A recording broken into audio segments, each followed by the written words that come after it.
হরে কৃষ্ণ কৃষ্ণ কৃষ্ণ হরে হরে, হরে রাম রাম রাম হরে হরে।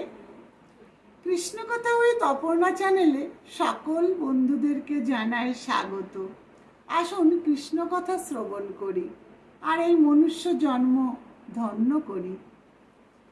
তাই আজকের আলোচনা, অসৎ পথে চললে পরিণাম কি হয়। তাই প্রথমেই বলবো, আমরা যদি কোনো খারাপ কাজ করি হয়তো প্রথমে বুঝে উঠতে পারি না সেটা ভালো না মন্দ।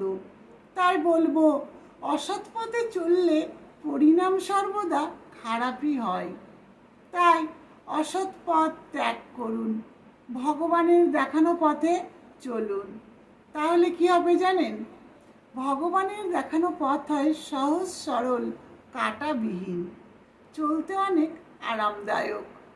আর যিনি জানেন বা জেনে বুঝে যে কাজটা করেন, সে যদি জেনে থাকেন যে যা করছি সেটা ঠিক নয়, অস্বাভাবিক, অন্য কারোর ক্ষতি হচ্ছে, তাহলে তার জীবনের শেষ পর্যায়ে খারাপই হবে। তাই বলবো, যার মধ্যে মিথ্যা প্রতারণা লুকিয়ে থাকে সে মানুষের মনে কখনো জায়গা পেতে পারে না। তাই বলবো, অসৎ পথ সর্বদা ত্যাগ করা উচিত আমাদের। আরেকটি কথা খুবই গুরুত্বপূর্ণ, কথাটি হলো, কাউকে কখনো ছোট ভাবতে নেই। নিজের মনকে সবার আগে বড় করতে হয়। যদি আমরা আমাদের নিজেদের মনটাকে বড় করি তাহলে সব কিছুই আমাদের চোখে ভালো লাগবে, সুন্দর লাগবে।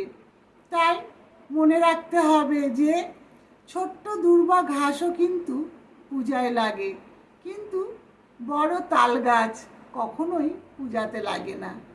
তাই বলবো, সর্বদা ভগবানের নাম করুন, ভগবানের সেবা অর্চনা করুন এবং ভগবানের দেখানো পথে চলুন। দেখবেন জীবনে যতই অশান্তি আসুক, দুঃখ আসুক, কষ্ট আসুক, সমস্ত কিছু ভগবানের আশীর্বাদে, ভগবানের কৃপায় আপনা থেকেই আস্তে আস্তে দূর হয়ে যাবে।